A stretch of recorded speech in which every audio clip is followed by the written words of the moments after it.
excited to tell you about all the work we are doing at Slack to switch from batch data replication to change data capture with Kafka. So for the agenda today, we'll start off with some background, then we'll move into an architecture overview of the different technologies used, then we'll talk about Debezium, an open source change data capture platform that we use at Slack, and next we'll talk about Percolator, which refers to the systems that make change data available to downstream users. And then we'll talk about results, including cost, performance, and learnings. And finally, we'll have time at the end for questions. So Slack, a Salesforce company, is an application for businesses that centralizes conversations and collaborations, automates business processes, and provides trusted generative AI. For this talk, you need to know that a user, Lisa, can join a channel, Project Gizmo, and can send a message in that channel. This shows how the subject of this talk fits into a simplified client-server architecture. So we'll be focusing on the process of replicating data from an operational database to an analytical data store, for example, a data warehouse or data lake. There are two options for this data replication. The first is batch data replication, which involves periodically copying this data to a downstream system. And the other option is change data capture, which involves delivering these changes in real time to a downstream system. The purpose of this talk is that if you are using batch data replication, we'll talk about how to switch to CDC and the benefits. And if you are using CDC, we'll talk about how we operate, scale, and maintain such a system.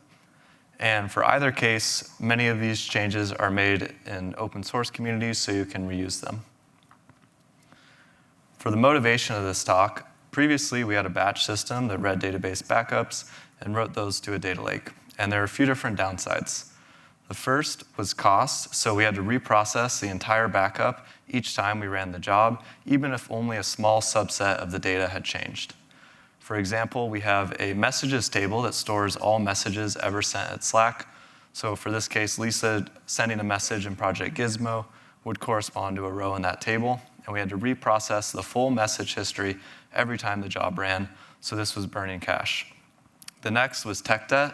So the project uses Apache Scoop, which was retired in 2021. So it had been 3 years since it was last maintained.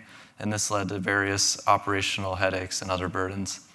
And the final disadvantage was latency. So because of the costs mentioned before, we could only run these jobs once per day.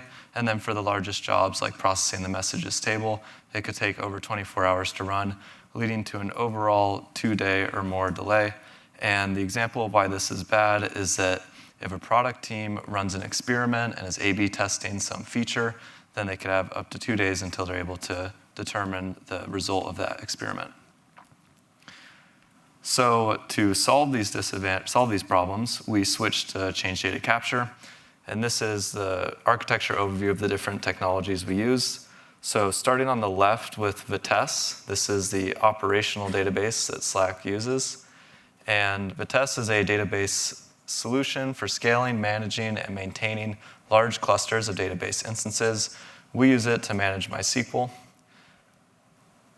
The changes to Vitess are then read by Debezium, an open source change data capture platform that runs on Kafka Connect. And we serialize this data with an Avro schema and write it to Kafka. Next, the tabular Iceberg connector reads this data and writes this data to S3. And that data is written in the Iceberg format, and that's a format for huge analytic tables. And the metadata for these tables and partitions is registered to the Hive metastore. Next, we use Spark on EMR for post-processing the data and write that data back in our Iceberg format to S3 and register the metadata for those post-processed tables to Hive as well. So for how this talk is divided, I'll be talking about Debezium and the components it interacts with, and Joey will be talking about those systems downstream of Debezium and Kafka. So this is a more detailed diagram of the architecture of Debezium. And we'll start on the left here with Vitess. So a key space is a logical database, and a key space can be partitioned horizontally into multiple shards. And these shards are composed of tablets, and each tablet is composed of the MySQL process and the VT tablet process, and each tablet is assigned a tablet type. In this example, the primary replica are the two tablet types. VTGate is a lightweight server proxies that routes queries to the correct shards and also returns results consolidated across shards. And it exposes a vStream API, which allows a client to subscribe to a stream of binlog changes from the underlying shard in MySQL hosts. Debezium receives these changes and processes them. Debezium runs within a Kafka Connect cluster, so there are a few different components to cover here. The first is the Debezium Connector, which defines or manages the tasks, and the tasks define how data is read from Vitess and written to Kafka, and the workers execute the process of writing, or execute the connectors and the tasks. So data is written to the data changes topic, which includes those create, update, and delete operations. And Debezium also writes to the offsets topic, which indicates how far along in the bin log Debezium has processed data. So that way, if Debezium were to crash, it could read from the offsets topic and pass this indication of how far along it has processed data, and the vStream could be resumed from that last save point. So to give a sense of some scale, I won't read through all of these, but to highlight a few of them, we have about 1,400 tasks running for Debezium, and for Vitess, we have over 3,000 shards and around 600,000 writes per second. So to walk through some operational challenges of running Debezium, this will give us a better understanding of the architecture and will give you insight if you have a similar system. And all of this work is open source, so you can reuse it. We've made contributions across several different repos, including the Vitess Connector for Debezium, Debezium Core Library, and Vitess. So the first challenge we'll talk about is a table snapshot. So this is how we get complete data for a table, even though the bin log may not have all changes still in retention. And we're going to use an example to make this concrete. So the user ID 5 and channel ID 6 correspond to Lisa joining Project Gizmo. And this record is no longer present in the bin log, so we need some way to get this into our downstream Kafka topic.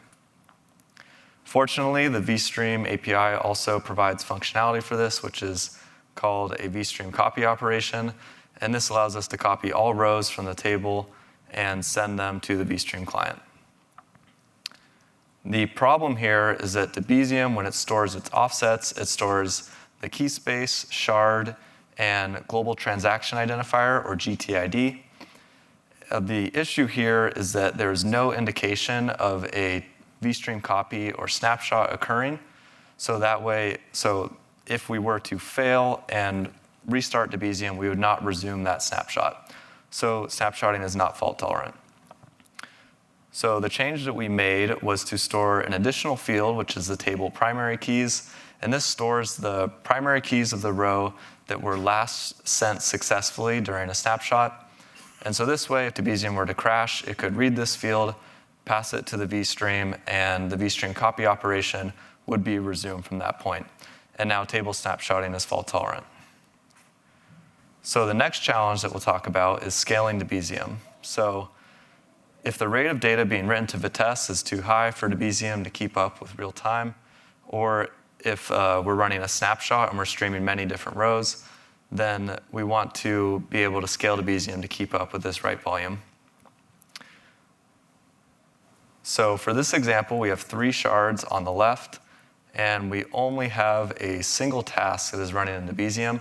And this is the case for most Debezium connectors. They only support a single task mode of operation. And this was how the Debezium Vitess Connector was initially. So we can see in the offsets here that this single task is processing data for all 3 of the shards, S1, 2, and 3. And also we are storing the GTIDs for each of those shards that have an ending bin log position of 2, 5, and 3. So the solution here is to support multitask mode of operation for the Debezium Vitess Connector. And there are two key components to supporting this. The first is a round-robin distribution of the shards to the tasks. And the second part is redistributing the offsets from the previous task to the scaled-out tasks. And in our example, we now have 3 tasks. And we can see that each task is processing one of the shards. So task 1 is processing shard S1. And we can also see that we've set the bin log positions correctly for 2, 5, and 3. And the result of this is that now we can transparently scale out Debezium with no data loss. So the next operational challenge we'll talk about is when Kafka is the bottleneck. So we want to increase the partitions of our Kafka topic in order to increase the parallelism by which we can read and write to Kafka. So also note for this, we are now talking about the data changes topic, which is different than the offsets topic that we were talking about previously. And to make this concrete, we have another example. So same as before, Lisa joining Project Gizmo is user ID 5 and channel ID 6, and it's a create operation since she joined the channel. So now we increase the partitions from 1 to 2, and then after that point, Lisa leaves the channel, so now we have a delete operation for that same primary key. And the issue here is that now that same primary key, user ID and channel ID, has ended up in a different partition. And the reason why this is the case is that the partition is equal to a hash of the key of the message modulo the number of partitions. So that means that changing the number of partitions can result in a new partition for the same key. And the problem here is that a consumer can no longer establish ordering for these 2 primary keys to know which one is the latest record. And note, we can't use a timestamp for this case because the MySQL bin log only has seconds level precision. And as mentioned before, we have about 600,000 writes per second. And the bad solutions, there's only really bad solutions here. So the first one could be that we could delete the entire content of the topic and then trigger a new snapshot and stream that into the topic. Or we could cut over all of the consumers to some new topic that has the higher partition count. But neither of these are ideal. There's a lot of manual work, downtime, and coordination across teams. And yes, so this represents we cannot establish the ordering correctly. So what we want to do is we want ordering to be independent of the order that the messages are consumed. So for 2 arbitrary records, we want to be able to determine which is the latest. So we add 3 fields to do this. The first field that we'll talk about is the transaction order. So this is the case where 2 records are in the same transaction. And the way we determine this field is that the vStream sends a begin event, some number of changes, and then a commit event. So we can keep a count and assign that to each change we receive. And then whichever record has the higher transaction order value is the later record and later change in that transaction. Now the second case is the transaction rank. So for this, we have 2 records and 2 different transactions, and we want to determine which one is the latest. So we need some monotonically increasing integer where the higher value indicates the later record. So what we can do is we can parse the GTID to find this value. So a GTID is composed of a host and a bin log position range, and the upper bound of the bin log position range is a monotonically increasing integer, so we can sum a series of monotonically increasing integers to preserve that same property.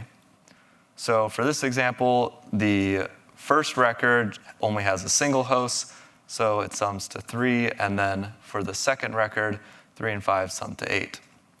And then whichever one has the higher value, we know is the later record. Finally, we have the transaction epoch, and this is used when the rank's property of monotonically increasing is broken.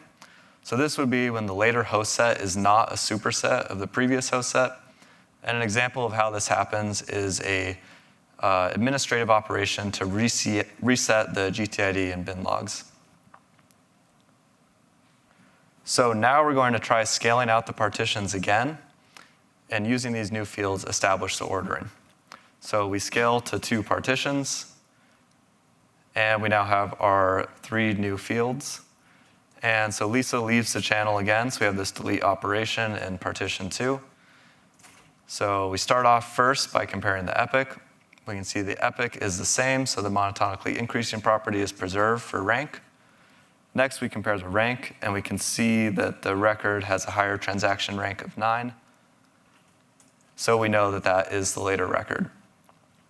And note, if the rank were the same, we would then compare the transaction order to determine which is the latest. So now we have no manual work, no coordination across teams, and no downtime when we scale out Kafka. So now we'll move into the final operational challenge, which is a Vitess reshard operation. So this would happen where the write volume to a shard increases, and we want to scale out to Vitess to handle this increase in volume. So for our example, we have shard S1, and we have Lisa and Project Gizmo once again. And we can see the record in the topic has a create operation, which indicates Lisa joined the channel, and the shard is S1. So now we split this Vitess shard into shard S1.1 and S1.2. And then after this point, Lisa leaves the channel.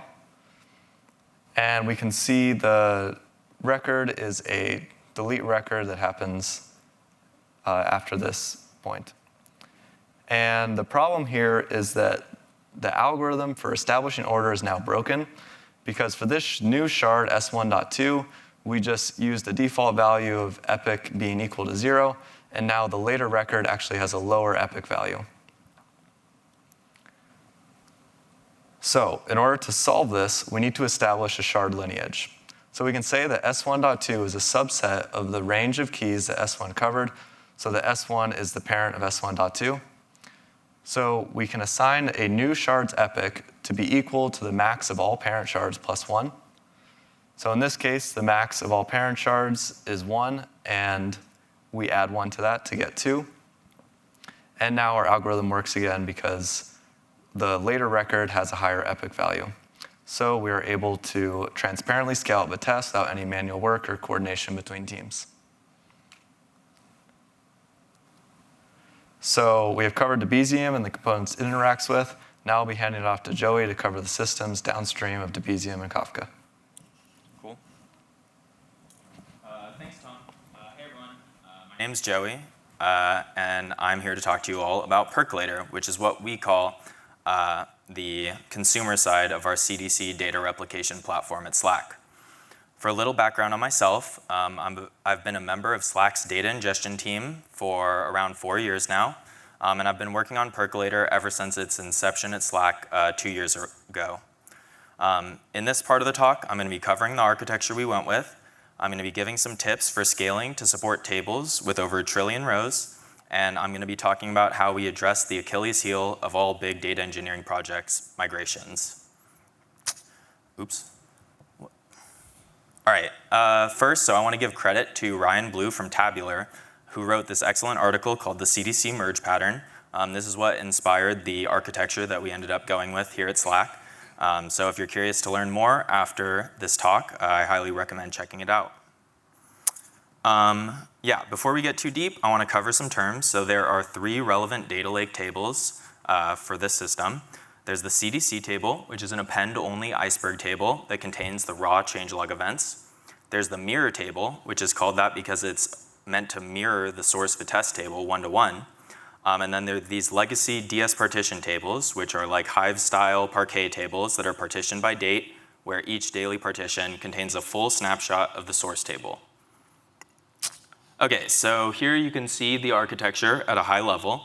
To fit everything, I had to cut all the producer-related stuff, but to be clear, everything that Tom just talked about would sit to the left off-screen, feeding into Kafka and API Curio. So yeah, as records flow through Kafka, they are processed by our tabular Iceberg connector running in our Kafka Connect cluster on Kubernetes. The AVRA records are deserialized using the schemas stored in our API Curio schema registry. And from there, they're persisted into the append-only CDC table in S3. From there, Airflow kicks off Spark jobs running on EMR, which incrementally consume the latest updates from the CDC table and merges them into the mirror table. Further downstream, we have daily jobs, which read from both the CDC table and the mirror table to produce the daily DS partition in the DS partition table. And finally, other teams run their own jobs, which consume those DS partitions in order to produce fact and metric tables. Next, I will jump into more details on the CDC table. So this is a beautiful architecture diagram of the tabular Iceberg connector, which I shamelessly stole from Tabular's website. An in-depth exploration of the architecture is out of scope for the talk, but at a high level, you can see that we have like a variable number of tasks that we can increase on a per topic basis in order to scale up the pipeline. And there's a singleton coordinator that handles the commits to Iceberg. Some key features we rely on are the exactly once delivery guarantee, schema evolution, and Hive catalog support. All right, so to make this concrete, let's return to the earlier example of Lisa joining Project Gizmo. So you can see here the record corresponding to her joining the channel, which gets produced to Kafka via Debezium in Avro format.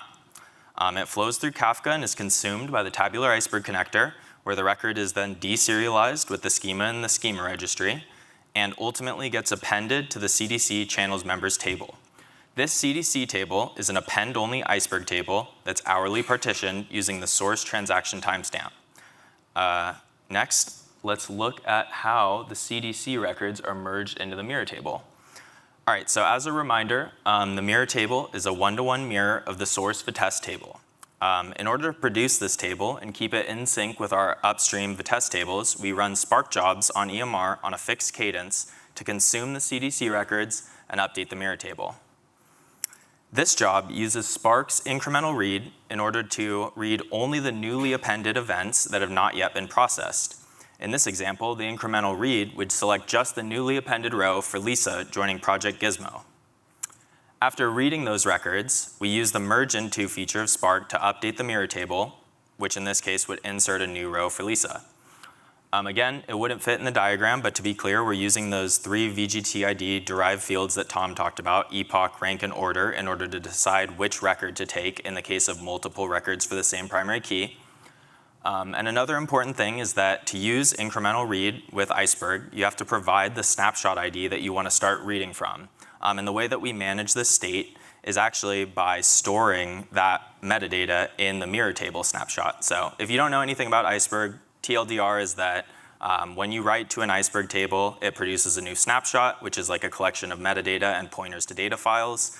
And you're allowed to put whatever you want in that. So our merge job will like start from some snapshot of the CDC table, go to some other snapshot, and then store those like start and end bounds in the metadata of the mirror table for that new snapshot it produces. Then the next time it runs, it can read that metadata, know where to start.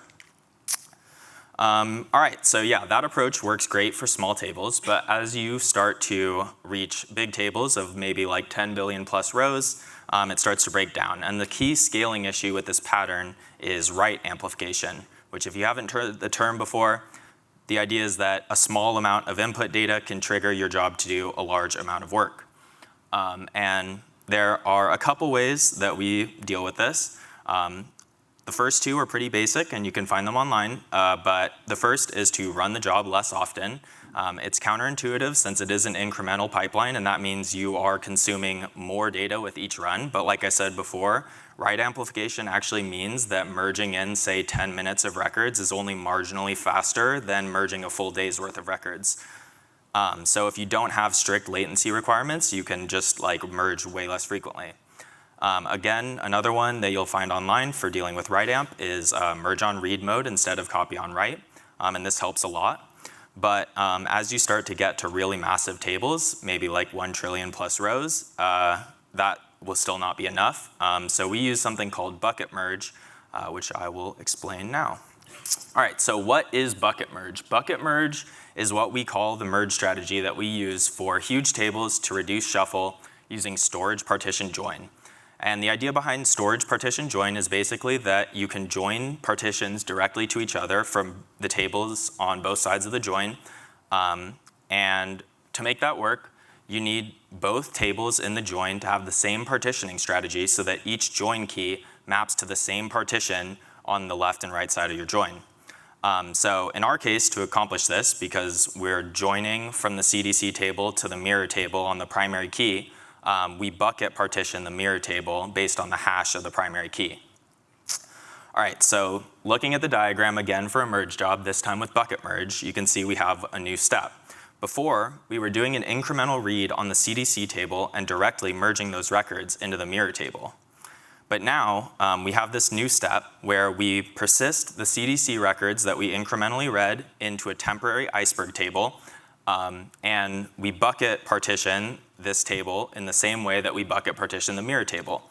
So in this example, you can see there's this new column, Percolator bucket key, and that column is computed by a hash of the user ID and channel ID, modulo the number of buckets that we pick.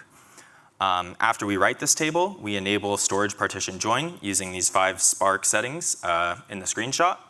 And from there, we can run the usual merge into SQL to merge the CDC records. So to make this concrete, let me show the impact that it had for our largest table, messages. So here's a real screenshot from the query plan of our Spark job for the merge job for messages before we had implemented bucket merge. This big red block that's circled is the exchange step, and that's the same thing as shuffle, and this was the bottleneck for the job. You can see where the red arrow points. I know the text's small, but it says 952 billion shuffle records written. So this just wouldn't work, the job would fail. But after implementing bucket merge, that whole exchange step is gone. There's no more huge shuffle that destroys the job's performance, and we can merge like 1 day's worth of messages in about an hour. All right, so many of you are probably familiar with the struggle to adopt new technologies at scale in your organization. And Slack's no different. It can be really hard to get downstream teams onto your new data. And a big reason behind this is that downstream jobs are built around the guarantees that our old system provided. The daily replication cadence, and with our old system, we would guarantee that all records up until UTC midnight are present in each daily snapshot. But in the CDC world, it's different. With the merge job, we're just ambitiously merging all the CDC records that are available at the time the job runs, but we don't actually make any guarantees that, like, hey, the UTC midnight run of this job actually inserted all the records from up until UTC midnight from our source Vitess database. So we need some way to make this Percolator written data easily accessible for our downstream teams without having to do this massive migration. And this is where the DS partition tables come in. So what is a DS partition table? So a DS partition table is a pre-existing table that we're already populating via Spark jobs that are downstream of our legacy data replication system. Each DS partition contains a complete snapshot as of UTC midnight, and these are primarily used for 2 reasons. One is for item potency, and one is for time series analysis. For the item potency side, you can imagine, say, some definition of a metric changed, and the metrics team wants to recompute what that metric was over the last year, and you want to have some view of the data across that time range. And for time series analysis, you can imagine, say, looking at trends in daily active users over time. And the idea here that we had is to use the DS partition table as a contract with our downstream teams, where we tell them basically, we will guarantee you that the semantics of this table will not change, and under the hood, we're going to swap the source of the data from our legacy system over to Percolator. And this would mean that downstream users can get their dependencies landing earlier, in some cases like over a day earlier, without them having to make any changes or even being aware. And I know many of you might not follow this pattern. You might not have DS partition tables. And if that's the case, you can just think about this as a general solution for providing a batch-like semantics for tables downstream of a streaming data source. So to accomplish this goal, we created this Percolator DS partition table job, which produces identical daily partitions to the old system with the same guarantees provided by that batch replication system. In order to do that, we utilized Iceberg's time travel feature to achieve item potency and consistency. So to extend our earlier example, let's say later in the day, Lisa joins some other channel with channel ID 7. She joins this channel just before UTC midnight. Then she changes her mind a couple minutes later and she leaves the channel. To be consistent with the old system, we would expect that the daily DS partition would in fact include the record corresponding to her being in channel 7, but in this example, the records are so close together, they could be in the same snapshot of the CDC table, and therefore there would be no mirror table snapshot that had the record at all. So how do we create the consistent snapshot? Well, it starts with the mirror table. First, we time travel the mirror table to the latest snapshot before the UTC boundary. We then persist this time-traveled mirror table as a temporary table in S3.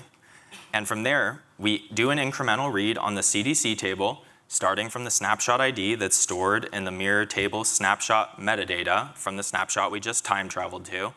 But unlike the normal merge job, this incremental read is also filtered by the source transaction timestamp to only select the records from before UTC midnight.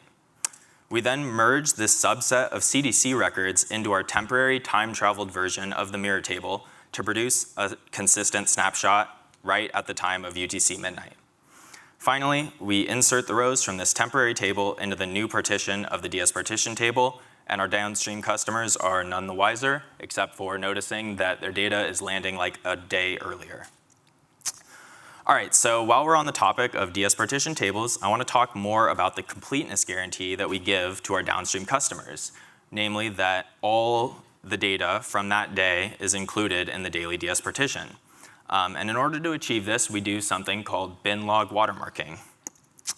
And the idea behind binlog watermarking is that we need some deterministic signal to indicate that all the records from that day are processed so that there are no late arriving records that appear after we run the job.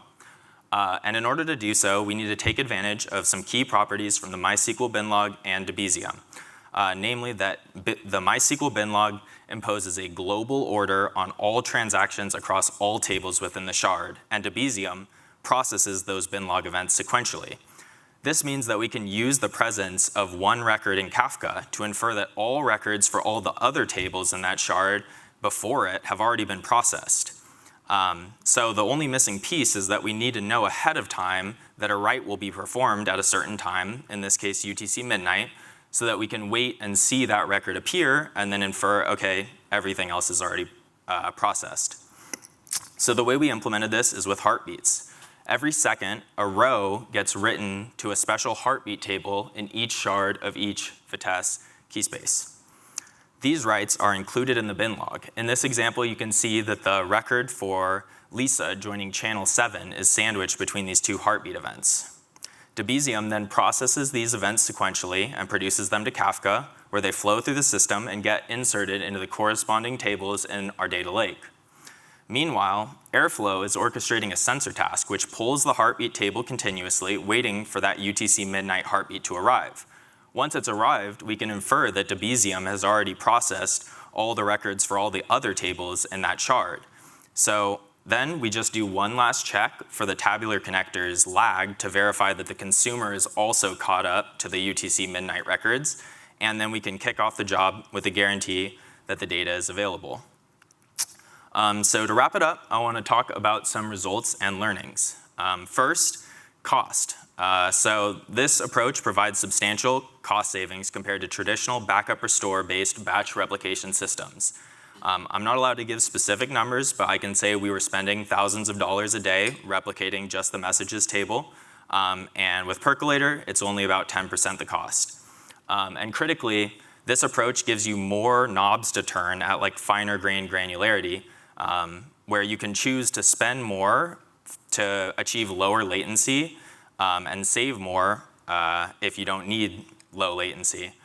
So in our case, Tom earlier was talking about A/B testing for experiments. You could imagine that when product teams are running experiments, they actually want to see the results of that really quickly.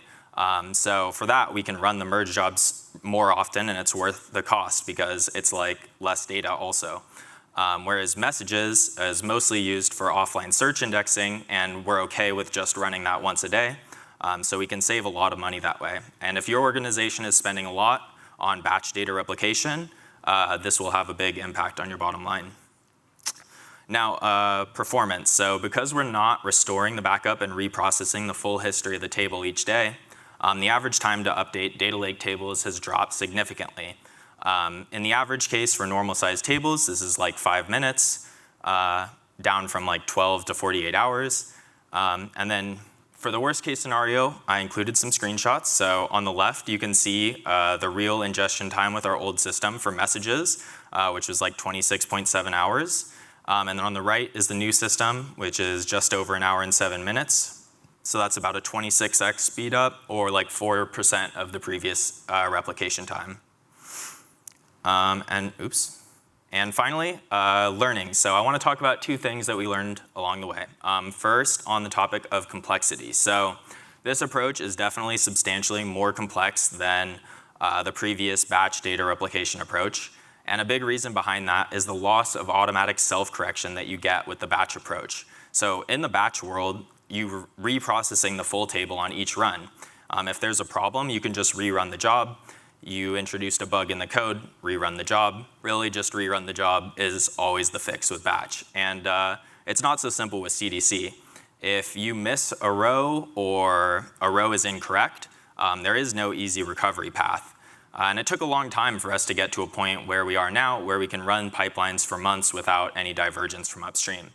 So if your organization is considering adopting a CDC approach, highly recommend investing in a robust auditing and data quality check framework.